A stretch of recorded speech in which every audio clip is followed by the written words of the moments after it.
Today on the Videomaker podcast, Chris and I talked to Josh Noel of SonduckFilm. It's a YouTube channel all about After Effects tutorials. Josh has produced countless tutorials with some really interesting, modern, cutting-edge looks, and he does it in a way that's really easy to follow along. We talk about what it's like to run a YouTube channel and start a YouTube channel from scratch. We talk about After Effects specifically, what it takes to kind of get started in After Effects, or what are the most important things to look at and learn. We also talk about like the merits of, buying After Effects templates rather than creating them from scratch. So really interesting conversation. Really enjoyed talking to Josh. As always, if you've been listening to the podcast and you enjoy it, we'd love it if you went to iTunes or Spotify and hit the subscribe button and give us a 5-star review. And I mentioned in a recent podcast that I was going to read some of these reviews. So I'm going to do that now. This review is from A. Flack, who says, I've trusted Videomaker for years for their product reviews and their insights on industry trends. Was very excited to see the podcast, and it does not disappoint. Thank you, A. Flack. If you want your review read by us on the show, head on over to iTunes and give us a 5-star review. Write up a little short thing, and we will try to get to it as long as it doesn't say something obscene. So with that out of the way, let's get on with the show.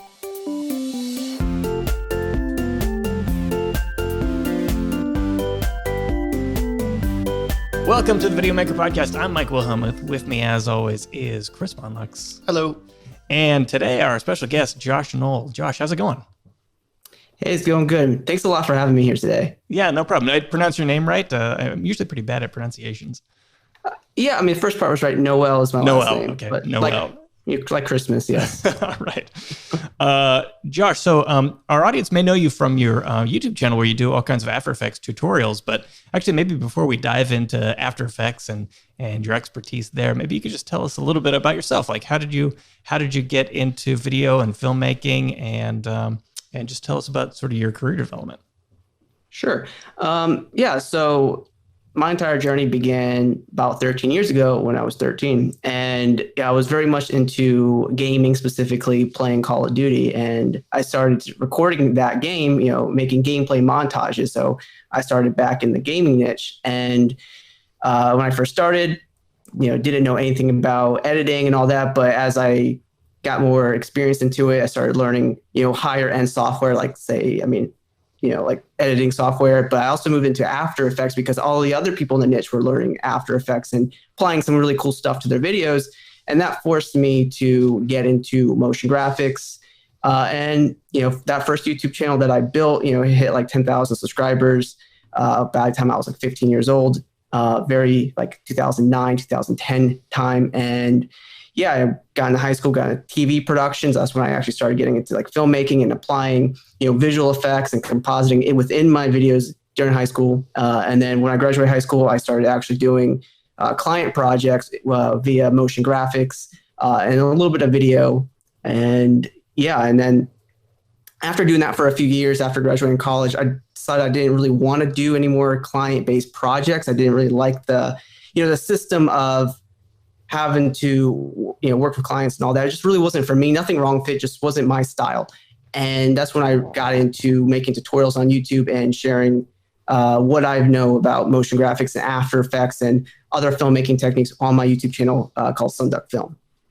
So, you said you got started on YouTube and you built a subscriber base of about 10,000 people. So at the time you were doing gaming videos for that initial audience. Is that right? Yeah, it was just all gaming videos. That's it. Did you like convert your audience into like an After Effects filmmaking audience, or did you like reboot and start a new channel? Yeah, so I essentially did start a new channel. When I did a few like tutorials, like maybe when I was 18, 19, before I actually got, officially into doing tutorials consistently. And I think some of that audience was from my gaming, but a very small portion. Like we're probably talking about maybe a couple of hundred people. But once I started doing tutorials consistently, that's all brand new audience from that point. So I really don't think there's any much of a merge from that old channel to this one. Mm-hmm. So, the sort of fundamentals of what it takes to create and grow a YouTube channel are, that differs obviously from niche to niche, whether you're doing gaming versus, cooking or something, there's going to be some differences there, but there are a lot of similarities as well. So, if you consider the skills that you gained in just sort of cultivating a YouTube audience over that, the period of building a following up to 10,000 subscribers, what was it, if you consider those skills, what was it that made you decide, I'm just going to sort of leave gaming aside and go after the tutorial thing? Considering theoretically you could have just kept going with gaming, right? You could have applied their same skills and kept growing and cultivating that. So what was it that made you decide to take the shift? Well, yeah, I definitely didn't want to continue with gaming. So by the time I hit the original 10,000 subscribers on my first YouTube channel, I was already getting tired of gaming, and I didn't want that to be my life. And I got very heavy into filmmaking and other creative areas. But what really brought me back to YouTube by the time I was, I think, 21 or something like that.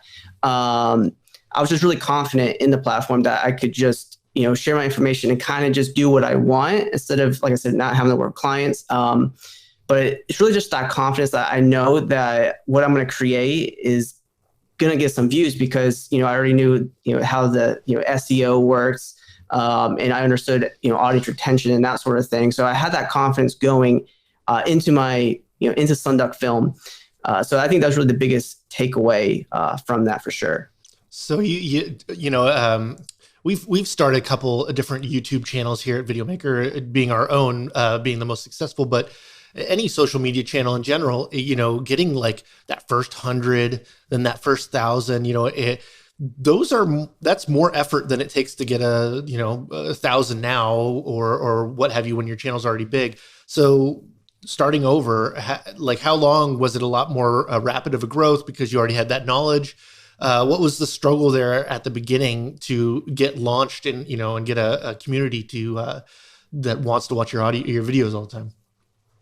Yeah. So I would say as soon as I started posting consistently with SonduckFilm, I actually already had like 4,500 subscribers.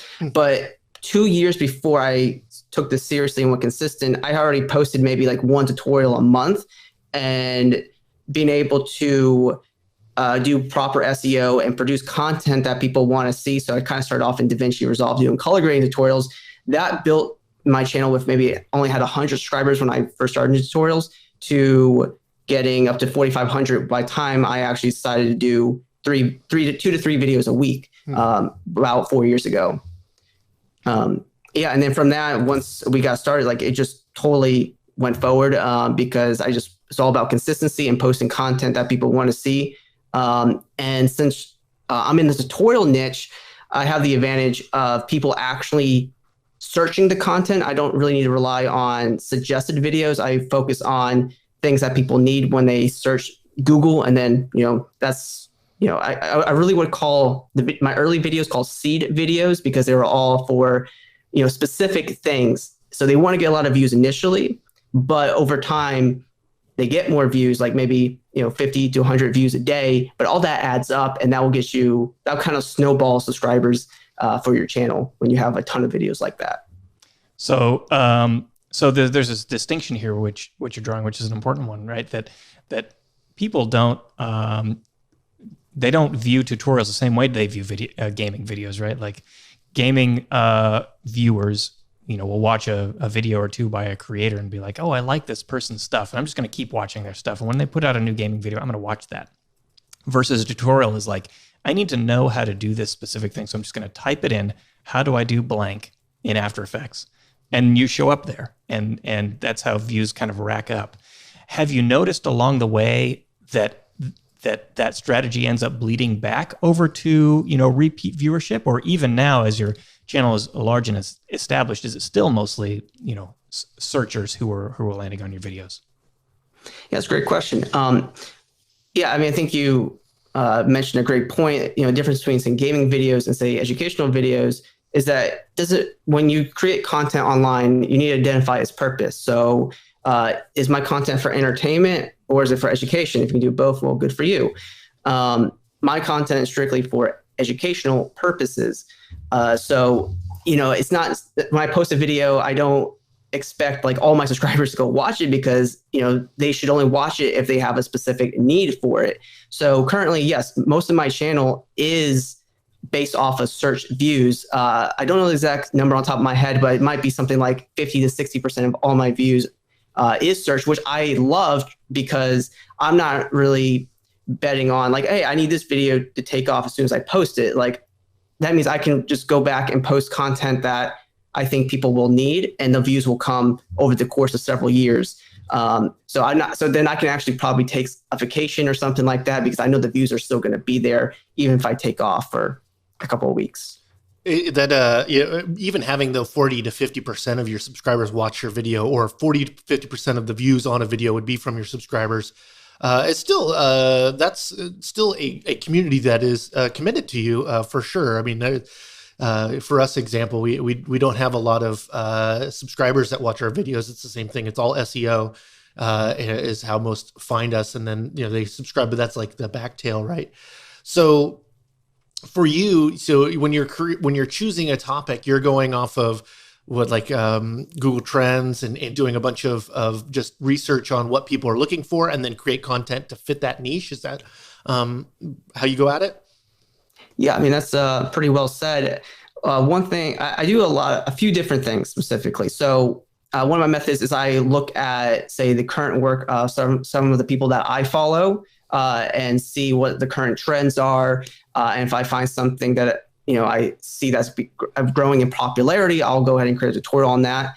I'll also, kind of look up what are some of the most searched terms right now, and kind of see if I can bring any value to that. And also, having the advantage of having over 500 tutorials on here on my channel, I can kind of look at older videos and see if any of them are actually getting additional views at the current time. So it's like, hey, this is trending. I should make something similar to it, and make something, because obviously, if I posted a video a few years ago and I see it's doing well now, it might be a good idea to recreate that, because not only did time go by, but also I've gotten a lot better at After Effects, so I can provide more value on the topic that people are actively searching for. So it's mostly trying to find out what people want. For today, I did like a winter motion graphics tutorial, because December is right around the corner, and a lot of projects are going to be based off of the winter holiday projects coming. So that's an example right there. I would imagine that there is some element of someone finding you via search, and then just coming to this realization that, hey, Josh does a good job here, and he speaks clearly, and he's efficient with his time. He's not like clicking around mindlessly, and I'm going to go to him for my tutorial searches from now on, right? Like, I'm sure, well, all of us have had this experience where we need to figure out how to do something on YouTube, and we type it in, and you have to click through 3 or 4 videos before you find one that's, clear and concise and teaches a concept well, or a procedure really well. So have you noticed any of that? How do you track that kind of stuff? How do you find out if, people really are tuning in many times, or if you're the go-to guy for tutorials? Yeah, I mean, I only have what YouTube gives me in analytics, right? So what I find is that about every month, all my views, so if I get over like 1.5 million views, about half of those viewerships are unique views. So about 750,000 people watching the videos, and they watch usually 2 videos a month. So that's all the data I have on that. But since I have I have hundreds of videos on so many different keywords, that when there's a specific need for somebody to learn how to do something, they can search it up, and it's more than likely that one of my videos is going to pop up, because I just have, I've been doing this for over 4 years, hundreds of videos.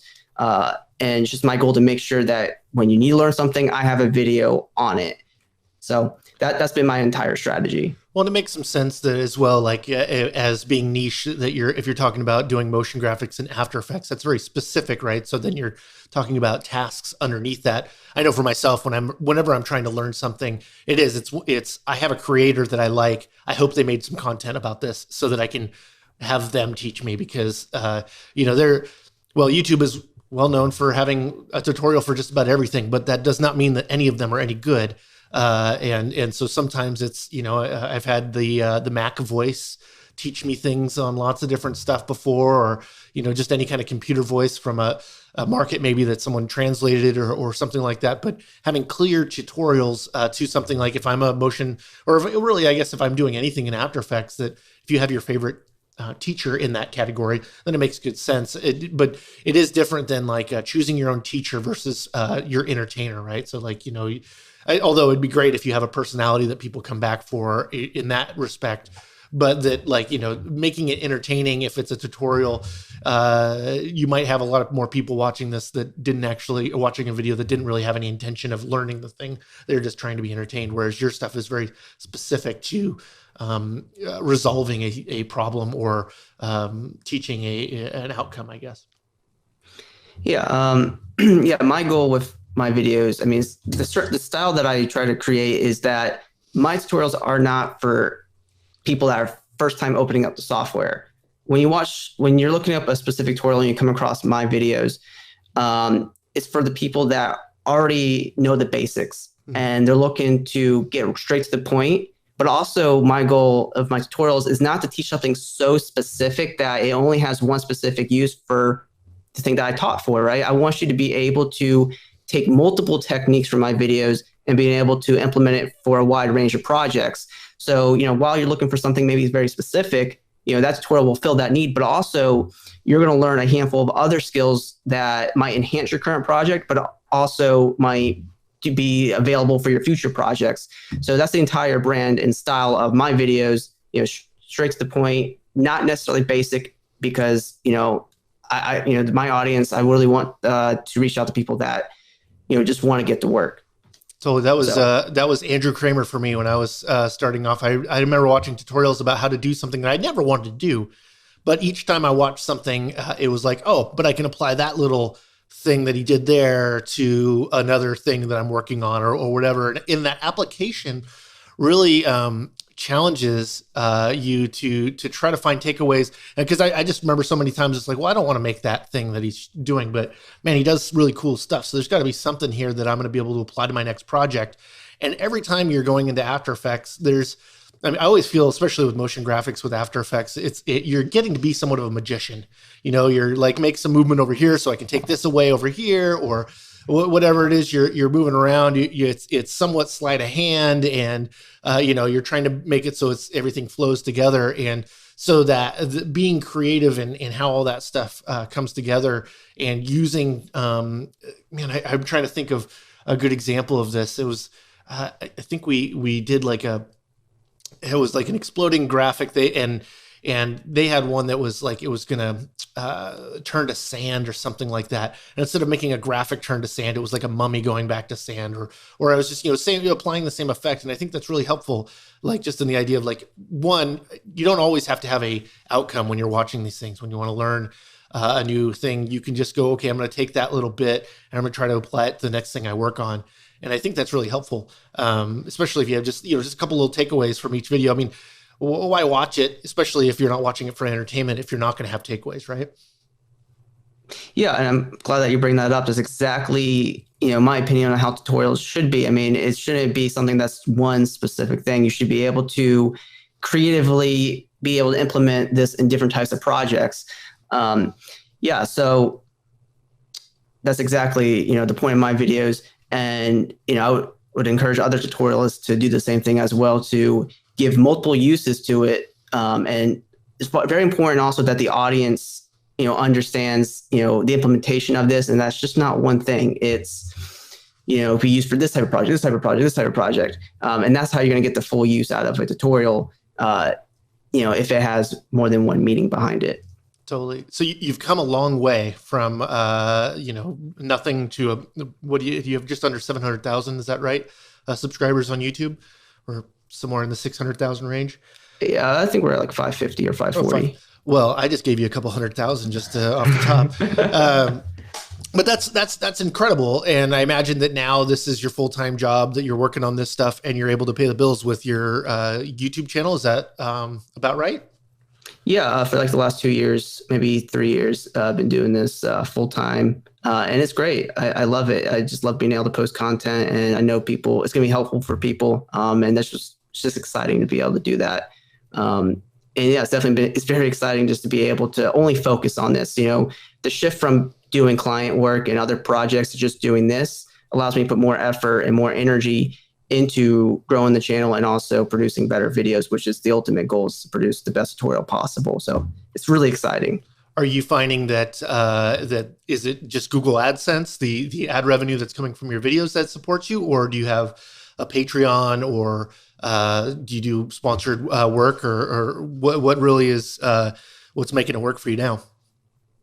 Yeah, so really what allowed me to go full time on this is being able to promote, animation templates that go with the tutorial that I'm teaching.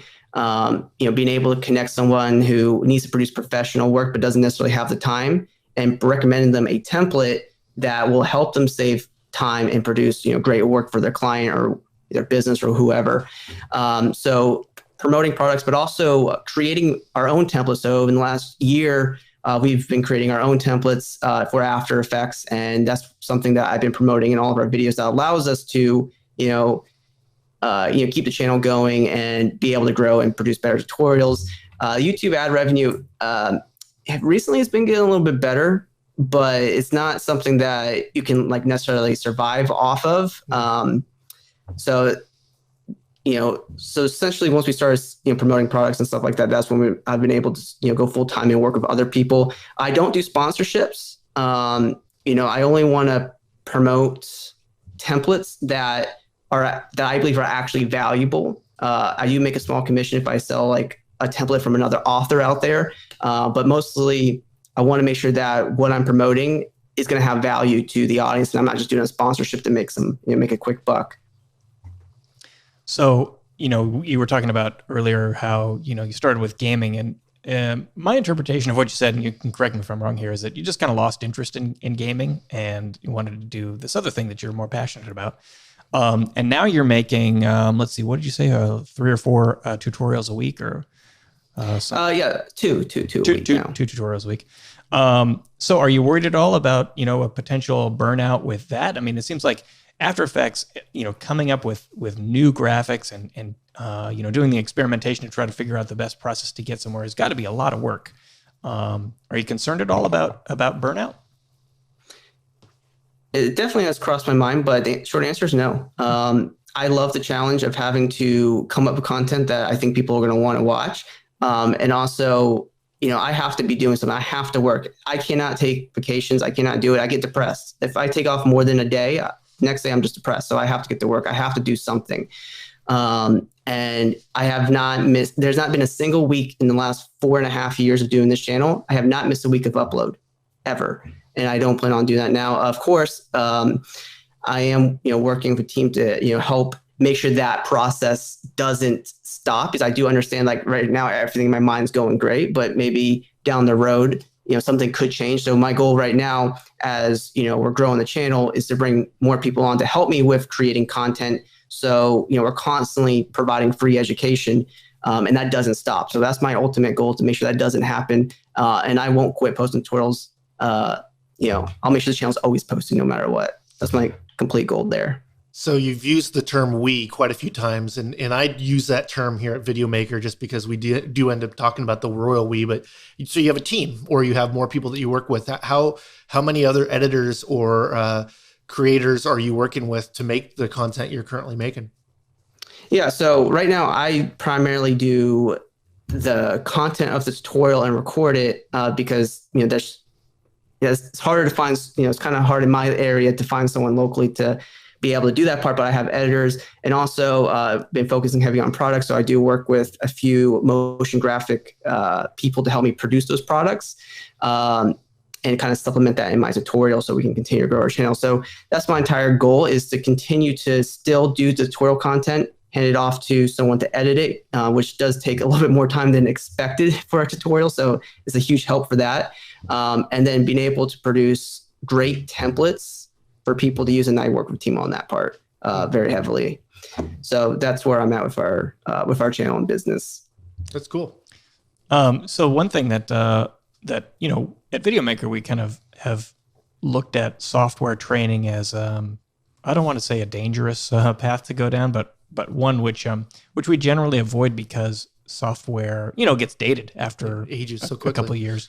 Have you noticed with your own channel that tends to happen? Like, in some cases, if you were doing a cooking channel again, as an example, people are always going to need to know how to make a peanut butter and jelly sandwich or something, right? Peanut butter hasn't changed in a long time. That's right.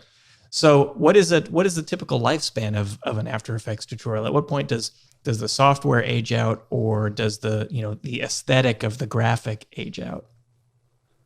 Right. And that's a great question. And so far from the data that I have on my channel that, my videos get views years after posting them consistently. So, really the real question is, how long is the software you're using going to be relevant? Obviously some styles will go out of date, of course, yes, but that's why you keep posting new content. So the real question is, how long is the software going to be out there? And really there's currently to Adobe, it's very hard to compete with Adobe, especially the Creative Cloud. I look at their growth as a company. I look at their financial statements, and they are constantly growing. So I'm not necessarily worried that Adobe's going to go anywhere, though maybe a decade down the road that does happen. You can't predict the future that far off. So you have to stay up to date with what software is currently being used and being able to teach us. So like DaVinci Resolve is becoming more popular because it's free and it's great for color grading. So, that's a software that I'm currently trying to learn more about, how to do more editing techniques in there. So, when I'm ready, I can, provide tutorials on that as well and just keep an eye on what other software is becoming more mainstream. An example of that for us, we made a course on Final Cut Pro 10, but it was maybe 3 or 4 versions ago, and it gets lots of views, and but we still get lots of questions because from time to time they move where the tools are, and they're like, you use this, you said it was over here, where is this? And it's like, well, look how old the video is, and if you need to find it now, go somewhere else. But we're also teaching very generalities. We don't end up doing like how to do X with Final Cut. It's how to work with the timeline, how to export, not the how to make X with the program. But they continue to get lots of views, so that makes sense. I imagine if they were continuing to grow, it would show the demand for us to continue to make more. But we don't focus on those kind of tutorials. But yeah, they don't have they're not as evergreen as other kind of content for sure.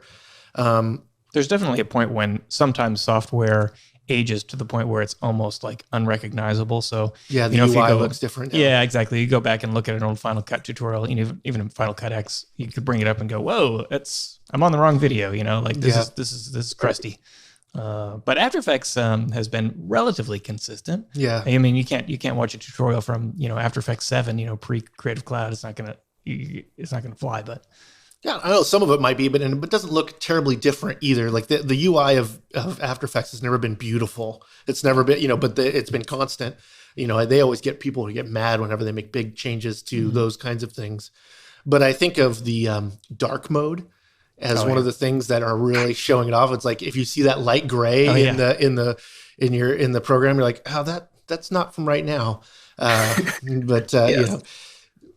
But that's, those are just the aesthetics they've been. It seems everybody's got a dark mode now, so it makes sense that it'd be the era. But yeah, the aging out of that is definitely an issue. It looks like we got around 27 minutes. We probably ought to take a little break. Yeah, so I want to talk to you a little bit more about kind of the specifics of After Effects in your process. But let's take a quick break. We'll be right back. Videomaker has been the go-to website for video production professionals and enthusiasts since 1986. There's a reason a quarter of our audience has been following us for more than 10 years. Simply put, our content makes our audience better at producing video. For whatever level you're at, we have the content to get the quality of work where you want it to be. Nobody knows this better than our Videomaker Plus members. With exclusive offers and access to courses, webinars, back issues, and the digital magazine, they're able to stay up on the top of their production game. So now we want our podcast listeners to get in on the exclusive access. For a limited time only, we're offering a $100 discount to our Professional Plus annual membership. That's 42% off the normal price. To claim this exclusive deal, go to videomaker.com/2020plus.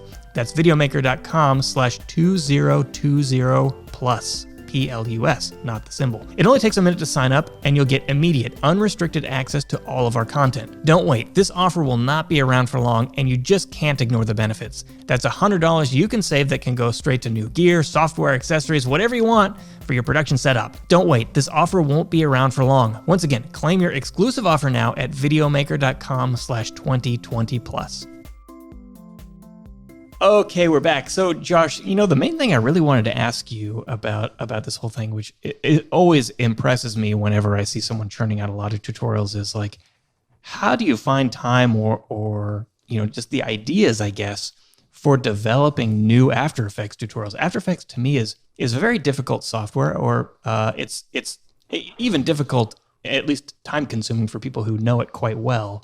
But to experiment and to find new looks or to figure out a solution to a thing if you see something you want to emulate, what's your process for coming up with these, especially at the rate that you're churning out these tutorials?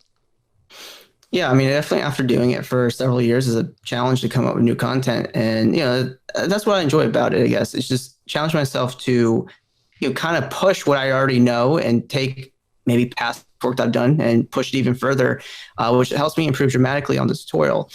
But yeah, I mean, definitely is a challenge to do this year after year because you've already done everything, right? So that just goes back into, thankfully, this is a creative field and there's more than one person and there's, millions of people that are doing, editing, motion graphics, After Effects stuff. And you can see what is currently popular and kind of see the trends and pick up on that, pick up that new content. I mean, it's right there. So the ideas never really run out. You just sometimes have to, dig for them. And, it's a challenge and, you got to love it. And I love being able to improve whenever I can. I really like After Effects for the sake of we don't use After Effects. It doesn't really work, or it doesn't really necessary in our workflow much here at Videomaker.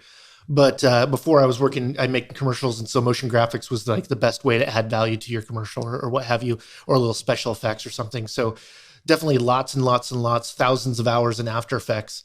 And I would say that I'm very proficient, quick and fast at it and know lots of different things. And I still feel like I just barely scratched the surface of it because of so many different ways of doing the same thing or little different ways to do it a little bit better. And the program as a whole is like kind of a blossom. Like you'll learn a little thing and then all of a sudden you'll be like, oh, now I can do so much more. And I remember learning different ways to do something and be like, oh man, I can do that in 3 steps instead of 7. That's awesome. And those tend to be the efficiencies like program over, the new version every year is like, oh, cool. They made it so I can do this a little bit quicker. Those seem to be the updates that I've run into and into After Effects. Do you find that do your videos tend to have like a thematic, so if you're doing 2 a week or, if you do a group over a couple of weeks, are they all similar centralized or are you going fully different topic? Are you doing part 1, part 2? Are you doing an idea where you do something and then you break it out into multiple episodes? What's really your thought about that? Do you want stuff to be able to stand alone or do you think of it in a larger aspect there? Yeah, 100% standalone. Yeah. Right. I want to, if you watch my videos, I only want you to have to watch that one tutorial, right? And, my tutorials, I try to keep them under 10 minutes long and that we just work on one specific point. And because the challenge of having to come up with ideas is real, you're really stretching your level of creativity. So one day you might just be talking about titles and the next one logos, which are completely 2 different topics. So kind of whatever idea that you can come up with within the time frame that you have to produce a tutorial is the one that you run with.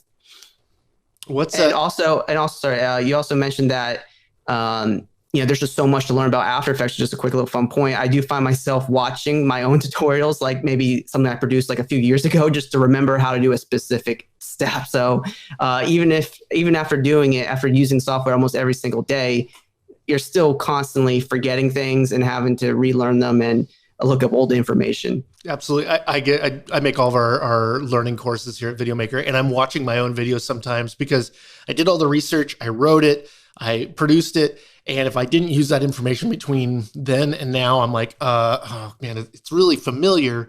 And to go watch your own video and learn from yourself, which is just a really bizarre experience. Or times where I've made a video about something, but the concepts were there, but I didn't quite grasp enough in like a real real use case. And like a year later, all of a sudden I'll be like, there's an application for that knowledge. Finally, it's just mind blowing how sometimes those things will do it. But it's really weird learning from yourself, from your past self, in that way. Yeah, it's kind of cringe, It totally is. I can't watch myself very well, but you do it. Yeah. But it's also a fun experience because then you get to see how far you've come just in making tutorials. I mean, it feels like creating a tutorial is like the same exact way to produce it every single time, but over the years, it's like, wow, my voice is way more clear, or I'm way more confident in how I deliver that, or how I produce, these tutorials are edited are just so much better than they were a few years ago, and that's exciting about rewatching your own content, I guess. Yeah, well, when you get a little bit older, you'll get into the spot where I am. I'm like, man, I look so skinny in that video. I look so much younger. Oh God, but I digress. I think that, so I have a question about your videos. So in your swath of content, I'm sure you've made some flops and you've probably made some huge, really great videos. So what is a topic that you find is a winner whenever you cover it? And then I would love to contrast that with stuff that just didn't connect whatsoever that you've made, because I know around here we spend just the same amount of energy in every video, but rather how well it does sometimes is the ethos, sometimes it's timing or whatever. But it's always interesting to go like something you're really proud of did sucky and something that you just threw together did really great. So do you have any success stories and some flops to talk about? Yeah, so that's hilarious. So the truth is, and I think you just said it, the videos that you think are going to do well don't do as good. And the videos you think that are terrible, that you still post anyway, end up doing really good. Yeah.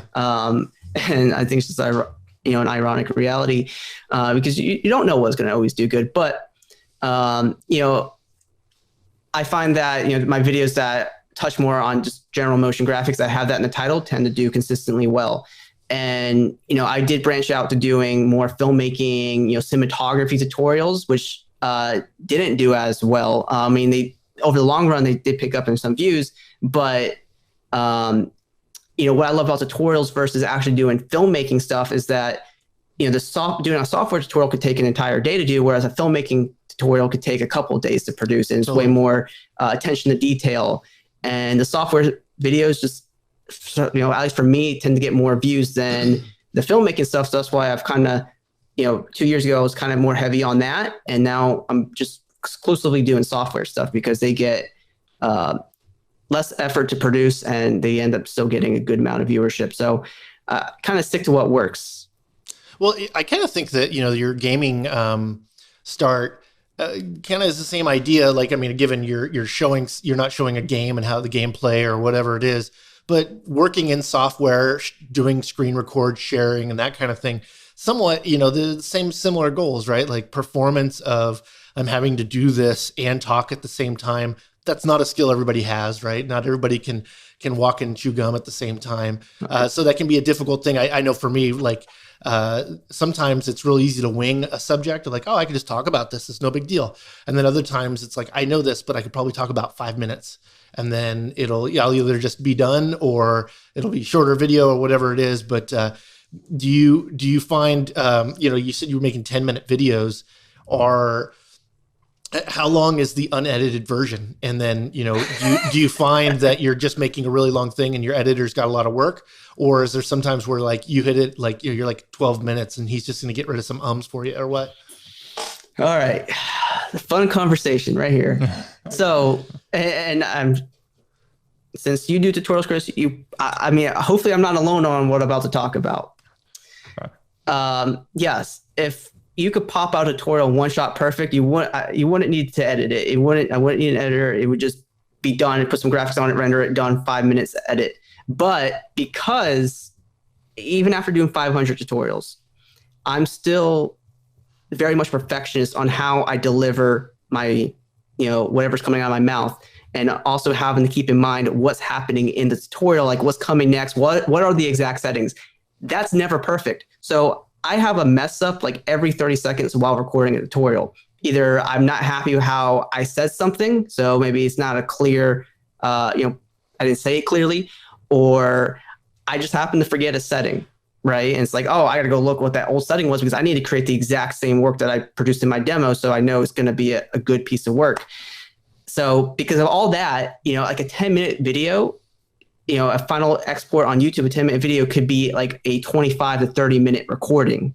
And that all has to be shaved up and to be a 10-minute tutorial. So even after doing 100 tutorials, I still feel like I'm an amateur when it comes to recording this stuff. That's why editing is so important. And that takes usually a couple hours just to produce an edit on a 10-minute video, which should be a one straight shot, but it's not. Yeah, well, I always found it was difficult of like, if I knew I was going to mess up, I don't know how you guys, if you record your mouse, what part of the screen you have on or work, whatever. But like, if I screw up, I need to not touch my mouse so I can just pick up from the same spot so the mouse isn't jumping around the screen as they edit me or as I edit myself. I actually found that Final Cut was actually a really good editing program for cutting down tutorials. The magnetic timeline made getting rid of those mess ups really easy because you can just zip it and then all of a sudden it snaps to getting rid of it, and it just made it a lot easier. And it's about the only time I've been really into cutting on Final Cut is doing tutorials. It's like, one, you can do it and capture a lot easier with Final Cut. You can do screen recording into the actual program, but the timeline being able to just it just gets rid of it and snaps it together was really, really helpful for cutting through. But I wouldn't say that 30 minutes for 10 minutes worth of content, man, I shoot so much more. Now, given not with scripts and stuff, but like, as far as B-roll and all the rest when you're making content, that, man, I would be happy with a 3-to-1 ratio of the content I make to actually making it in the video. I think that's actually pretty stellar. And I'm sure that's, with a lot of practice, that I find the performance part of all this stuff actually the most difficult. It's not necessarily the technical part of it. I mean, thinking up ideas and executing them, that's great, but like performing the actual video so that, you're clear, you say it in a way, it's easy to understand, and then you did that and did the thing at the same time. It can be really, really difficult. Do you write an outline and follow that? Do you just go with I'm doing this idea and stop and go, I need to know that setting, write it down, then cover it that way? Or like what's your preparation before you start even rolling?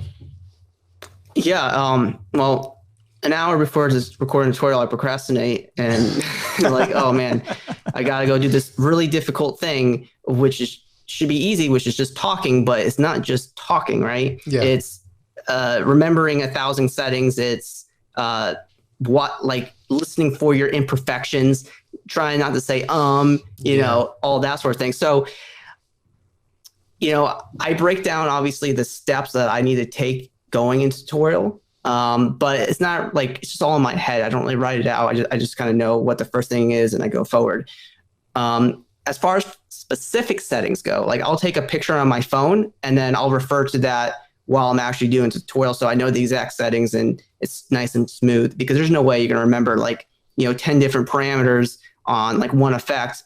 So you gotta refer to a picture. So I found that to be the most efficient way to be consistent with that. But man, yeah, it's difficult, man. It's still, I don't know if I'll ever get better at it, but it's just one of those things. I feel like if you can go for 30 seconds without making a mistake, then you're in great shape. I just recall Chris and I used to do a lot of 30-second voiceovers, and I'd mess up every, 3 to 4 seconds. Oh yeah, totally do it. Recording a voiceover, and I mean, a lot of times it's inflection and those kinds of things. But I mean, half the time, I always know I was going to have a good time, because I did a lot of amateur voiceovers of other people and directing them in a booth. If they could read through the script without stumbling, I'm like, oh, cool, we'll be here for 15 minutes. This is great. how this work go, hey, give a little more inflection, but I don't read that well, at least out loud. So yeah, it's like stumbling and that kind of thing. But when it's just off the top of my head, most of the time it's good. I think it really depends on the knowledge. I'll struggle on like simple words, but be able to say the really difficult stuff, no problem. It's totally a strange talent to have, to be able to do the instructing and showing at the same time. Not everybody can do that. And I think that's what makes it, it makes it so efficient, right? That you can like show and say at the same time, using really the power of video to teach video, which is really unique. There's not a lot of other subject matters, for that matter, that when you, as you teach them, you're also using those tools. So for what are you producing in 4K? How are you getting your files to your editor? How difficult is it to get stuff turned around quickly? Like, you're shooting something today, when is your editor going to have it back for you? Yeah. So we, I film the video portion of my tutorials where I'm on camera in 1080. And then my screen recordings are in 4K. I just try to get as much fidelity of that recording as possible. I usually record a tutorial. Let me just back up. So I create the demo of the tutorial like the day before. And then the next day I record it, and then I send it to Josh, my editor. Also, his name is Josh. Nice. And he turns around that night. So he's a very efficient and quick editor. Usually a day and a half is how long it takes to produce a tutorial, from the demo being a half day to the actual recording and editing of it. So that's the logistics of producing that. So have you gotten 2 videos out this week? Yeah. So one today. So how far ahead are you working then? Like, do you have the next 2 weeks worth of videos done in the can, or are you like on Monday going to start work on the first video of the week, or what? How far out do you work? I wish. It's hard.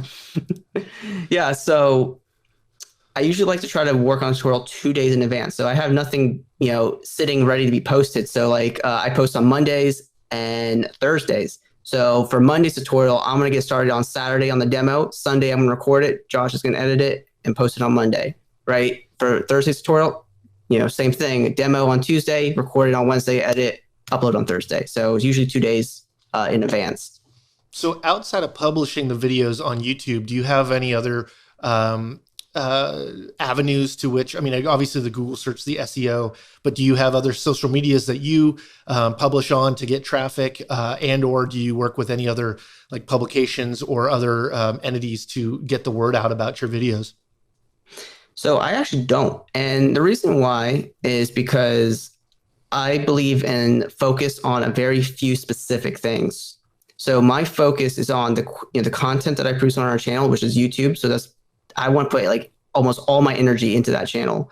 And then I put the rest of my energy into making sure that we're developing templates. And that's, I'm kind of just putting all my focus onto what I think is going to be the most beneficial for the most amount of people, and also being able to grow the business the most effectively. Is like, I don't want to put take away 5% of my energy from my channel and put it into like Instagram, another 5% from my channel and put it into like LinkedIn or something, and only get, average results or, mediocre results. I really just want to do a great job focusing on just a few specific things that I think are going to be obviously most beneficial from a business perspective, but also most beneficial from a teaching and a template perspective. Yeah, that makes sense. We struggle with the, we're making content for our website specifically most of the time. And so if I'm making a video, it's for our Plus membership or whatever, but we want to tell people about it. And we have a strong following on YouTube, but the video wasn't necessarily made for YouTube success. It's just a place to be able to tell people about our success, with the website and that kind of thing. And we struggle with it. It was like in the way of like, well, this is important for the website, but if this was just solely a YouTube video, we might take a whole different angle at it or put a different kind of effort in it completely. So it makes good sense that the more places you are, the less energy you have, especially in your situation where, any energy that you aren't putting towards the channel is energy taken away from the channel. So I have a question for you, and I'm going to drive towards the secret, the one secret question. I don't know if you've heard this on our podcast before, Josh, but we typically end with requesting one secret in your industry that you could give to our readers, or listeners in this case. But before we get there, I just wanted to talk about this idea that, we can look at anyone who's well versed in After Effects might look at some of these motion graphics and go, oh, I think I know how he did this effect. And maybe they'll watch it and they'll learn specifically how to do an effect. And then actually doing the effect takes quite a bit of time, right? So for example, I'm looking at your YouTube channel, I see this liquid effect and I'm like, oh man, I love this look. I think I have an idea of how to do that already. I'm going to get the specifics. I'm going to go make it. But in reality, and for a lot of people, especially now with so many of these these template marketplaces, you can actually just go download that file somewhere for a few bucks and you're done right away. Yet at the same time, there's maybe some work that you might need to do to it to make it and customize it specifically to what you're trying to do, right? Like if you're doing the liquid effect, you have it as this blue and white theme, but a color theme. But maybe if I were to do it, I actually want it to be kind of green and white, or I want it to be like slime instead of water or something. So I need to be able to tweak this After Effects file to customize it in just the right way. So in that sense, even someone who has no intention of becoming a motion graphics expert, it's still good to know certain things about After Effects to be able to just work with the templates that you buy. So if you're to think about that person who would like to dive into After Effects just so that they can maneuver the interface and make these customizations to templates or what have you, what would you say are the things that someone like that really needs to learn about After Effects so that they can get around, they can customize their templates and make work that is kind of their own, even if they are shopping for this stuff? Yeah, what a great point to talk about, because I'm a big advocate for using templates. If it's going to save you time, do it, because templates on the marketplace are incredibly affordable, and the amount of hours that you're going to save buying a template that's already done for you, that's very close, where you might need to do a little bit of customization, is going to be worth so much. Because of course everyone's going to be in a different situation, but say if you're a freelancer, for example, your job is to produce great work for your clients, but it's also to get more clients. And when you're spending more time working on a project, that's less time you are going out there marketing your business and ultimately getting more clients. So if there's a template already available for you that's going to fit your project, buy it. I do it. I still do it. I don't. If I'm working on something and there's something available, I'm going to do it because I want to save the hours of time. So in order to use templates, you need very limited knowledge of After Effects. You don't need to know everything. You just need to know how to change a title, how to change a few parameters. The templates are so well designed that you just click on one layer and there's all the settings that you need that are right there for you to change, like colors and sizing and a few other parameters that might be necessary as a template. So using a template, I would say the prerequisite to using one is just watching a very basic After Effects course, tutorial series that might only be 20, 30 minutes or maybe an hour of your time, and you're good to go. After Effects, at least from a template perspective. So yeah, man, use templates. Is going to save you time because, especially if you're first starting off and you feel like you can produce it yourself, it's it can take years to develop professional looking work in After Effects. But if you know that the software basic enough and there's a template available, buy it, because it's going to make your work look even better, and you're going to be able to put that work in your portfolio, and it's going to provide it'll make you even more valuable to say to your future clients. It's wow, this guy can do that, but you really just bought a template, but the client doesn't know that. So incredibly valuable to buy templates. I have something to add for templates. So the first thing is, not all templates are easy because it's all about who made them. And so if they don't have change color, or they hid everything or stuff like that, you'll get used to it. I actually really love templates because you can really pull a lot of information away from the editor that created them. Just getting in them and using them, you'll be like, oh, they did it that way. That's unique. That's interesting. And it's like you had a great editor that just handed the project over to you to customize it for the client or whatever. My old boss was completely against templates. He thought it was cheating, and I think that's crap. We've been buying backgrounds. We could have made backgrounds. We could make music, production music, but we don't because it takes too long. Some people can. But I think the thing about templates that I found was super valuable is there's sometimes, a template to do a certain thing, small little thing. Sometimes they're like a whole world, like a bunch of people and lots of elements and those kinds of things. What I like to do is write to the template. So make sure you can actually write your project so that it works with that template. So figure out how the template works and all that kind of thing. So if you're writing a script so that you can go from one scene to the next or whatever you're going to do, write to the template. And the other part of it is you now have a place to send spec images to your client. So if the client's in a creative idea wanting to figure out this kind of thing, a lot of times you can find these, even the tutorial on what is included in the template can give you some screen grabs to be able to go something like this. And, here's the aesthetic look that you might be going for. And it can save you a lot of time. And it, of course, like you said, it'll win you with your client. And I justified it because I was challenged that it was cheating, that like, I can make this. I just don't want to spend the 100 hours to do it. I'd rather spend $7 and have it to my client tomorrow instead of them being mad and doing the same exact option. And I, got 3 sleepless nights just to make this thing. I think it really makes sense. It used to be the added value was motion graphics, and it still is. That's really important there. But because you can go find something that's just rad right now, to do and to customize a little bit, can get you, well, even if you're planning on making it yourself, you can start with spec. And these things are so cheap that you didn't have to spend time to make them. I think that's a really, really valuable thing that a lot of people, I don't know. I would challenge anybody that thinks it's cheating that they're wrong, and that they should rethink it because it's gonna be a thing that everybody else is doing, and you're going to be behind, and you're going to be spending more money and time to do the same project, and someone else is going to get the next project because you're not done with that one.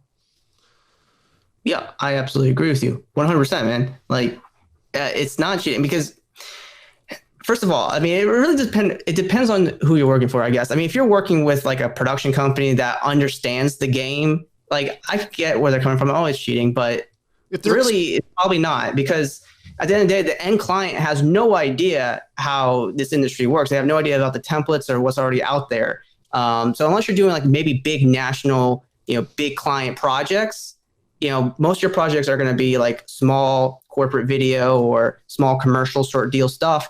And it's like, no one's going to know. They're going to be happy with the product. That's the ultimate goal. Make sure that your client's happy with the product. Your boss, whatever your current working situation is, that's the ultimate goal. So if they're happy with what you produce and whether you use a template or not, that's you doing a great job. Yeah. I think if you need to make original content, don't buy a template and say it's original content. Come on. If you're working for Pixar, don't go get a template and then put it in the next movie. Everybody's going to call you out on it. And I actually must say, because we've been actually recently doing some research on hiring some producers in another area so we can do some remote production. And I've seen a bunch of sizzle reels this last week. And I've done a lot of menu searching of templates. And so I'm like, oh, I've seen that. Oh, I know that. Yeah. And it's like you have your whole sizzle reel is just a bunch of stuff that you just downloaded from your place. And I don't see any original work in this at all. So that's the, of course, unsafe place to be, is make sure you can cash the check that you write in taking a job. Don't take a job if you can't actually do it. But if you need elements for your project, or you need to edify it, bring it up to another level. And I think those are a great thing, and totally paying attention to how big of the market is that your content is living in. If you're talking about going to a corporation and it's just going to be the people that work there, why does it matter? If you're doing a national commercial that's going to be on in the Super Bowl, probably not a good place to put unoriginal content. So I think it's a balance there. But I think of course, if you're being hired to be a motion graphic artist and all you do is give templates, that probably won't always feed well for you. But that's if people aren't throwing custom work at you. If they're just looking to get lower thirds on things, why would you ever make a lower third when you can get like some really awesome animated ones right now and be done with it? Exactly. And like, it really does depend on, who you're working for, right? Like, yeah, if you are looking to be like a motion graphic artist, you got to have original work. Yeah. But for most people, I think if you're just a video editor, picking up the skill of After Effects is incredibly important. And that's where just, those templates will come into play for you. So you might just edit, in Premiere or Final Cut, whatever, or Avid. And just being able to know After Effects and be able to use the templates is going to be incredibly beneficial for you. And, you could have, then you could put After Effects on your resume and be confident that, okay, I'm a video editor, but I also know how to do this in After Effects. But if you're, a motion graphic artist and you're required to create original work, avoid the templates in your portfolio, create original work. And that's the beauty of motion graphics or any software creative skill, is that you can create a great portfolio because you have an undo button, unlike say photography and video where you're reliant on other people for your portfolio. So you have the ability to produce an amazing portfolio with After Effects if you're willing to put in the time and understand there's an undo button. Let me continue to perfect this. And then you can really get those custom jobs. But avoid templates if you're, applying for those custom, motion graphic jobs. Yeah, I must say for our audience too is, there's templates for just about every program too. I've actually been looking into Premiere ones just so I don't have to jump into After Effects to get a lower third. There are templates there too. So that's a cool thing of if you use motion, there's motion templates. So you can find them for everything, or just, alpha channel stuff that you might use otherwise without having as much customization. But I think the use of templates is just a brilliant way. It's I guess it's outsourcing in a way, in that way, but it's not any different than hiring someone to do it and just cut the time for you. The nice thing is it's just more affordable.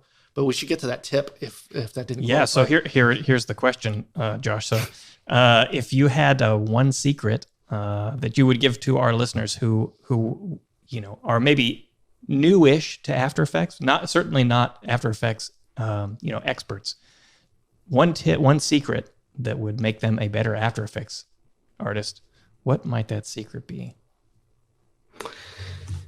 Yeah. I've always, I guess it's not like a specific technical secret. It's that you can create, I think I honestly just said my entire secret that I like to talk about, which is you have the ability to produce great work, right? And it takes a little bit of time, but because this is a software, you can kind of, you should look up what the best are doing, right? What the people in the top of the industry are creating and break down their work. That's how I learned when I first started After Effects. I looked at what the best were creating, and I would just go in the software and recreate it. I would say, hey, this is a rectangle. Okay, there's a rectangle tool. So that, if you really want to learn After Effects, if you're just starting out and you want to turn this into a career, and really be on top of the game, you need to know what the best are doing. You need to be able to break down the work and then recreate it in After Effects. And that's how you're going to learn it really fast, and you're going to be able to produce professional work. And this goes with any software too. This is how I've learned InDesign, Photoshop, how to do graphic design, website design. I broke down what the best were doing. And because After Effects has an undo button, once you are confident in what you can create, you can spend the time, several months, producing an awesome portfolio. And it's 100% reliant on you. So break down what the best are doing, and then, take the time to produce, a couple of maybe 15, 30-second, motion graphic videos, maybe just 2 or 3 might be enough. Make sure it's highly polished and get that work out online, and, start sharing your work and picking up jobs. I think that's one of the most efficient ways to go from a beginner to becoming, someone who can make a full-time income with, say, motion graphics or any other software. This doesn't just apply to After Effects. I used to really bother my wife wanting to rewind a commercial to watch it again.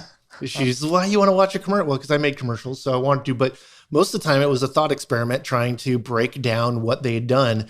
And it is fun to, you want to apply that and take that knowledge, but just even the thought experiment of watching something and trying to destruct it in your head will give you a takeaway, because the next time you get behind the curtain, you'll know which knob to turn, because, they're not using drop shadows the way they used to. They're using it with a bezel, or, whatever it is. It's like, oh, I saw that thing, or look at that new texture. I should try something like that.